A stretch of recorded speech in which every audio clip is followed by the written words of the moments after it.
French fries म्हणजे लहानांपासून मोठ्यांपर्यंत सगळ्यांचाच आवडीचा पदार्थ।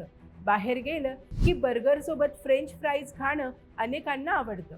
पण सध्या सोशल मीडियावर एक दावा खूप व्हायरल होत आहे, तो म्हणजे फ्रेंच फ्राईज हे सिगारेटपेक्षाही जास्त घातक आहे।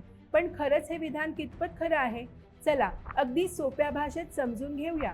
खरं तर धोका बटाट्यांमध्ये नसून ते कसे बनवले जातात यात आहे। अनेक हॉटेल्स आणि फास्ट फूड दुकानांमध्ये एकच तेल पुन्हा पुन्हा खूप जास्त तापमानावर वापरलं जातं।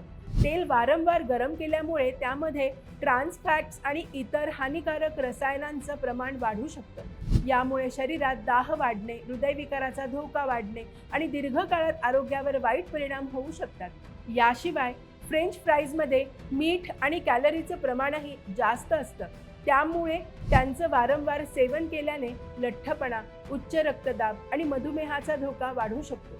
मात्र याचा अर्थ फ्रेंच फ्राईज सिगारेटपेक्षा जास्त धोकादायक आहे असा अजिबात होत नाही।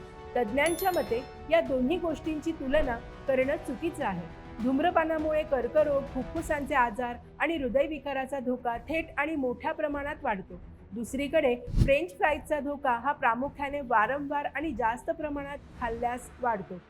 त्यामुळे सोशल मीडियावर व्हायरल होणारा दावा वैज्ञानिकदृष्ट्या सिद्ध झालेला नाही।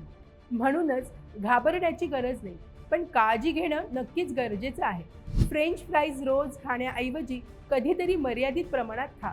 शक्य असेल तर घरी ताज्या तेलात किंवा एअर फ्रायरमध्ये तयार केलेला फ्राईज निवडा। संतुलित आहार आणि नियमित व्यायाम हीच चांगल्या आरोग्याची खरी गुरुकिल्ली आहे। तर मित्रांनो, या व्हायरल दाव्याबद्दल तुम्हाला आधी माहिती होती का? आणि तुम्ही फ्रेंच फ्राईज किती वेळा खाता? तुमचं मत कमेंटमध्ये नक्की सांगा। व्हिडिओ लाईक करा, शेअर करा आणि अशाच माहितीपूर्ण अपडेट्ससाठी चॅनलला सबस्क्राईब करायला विसरू नका।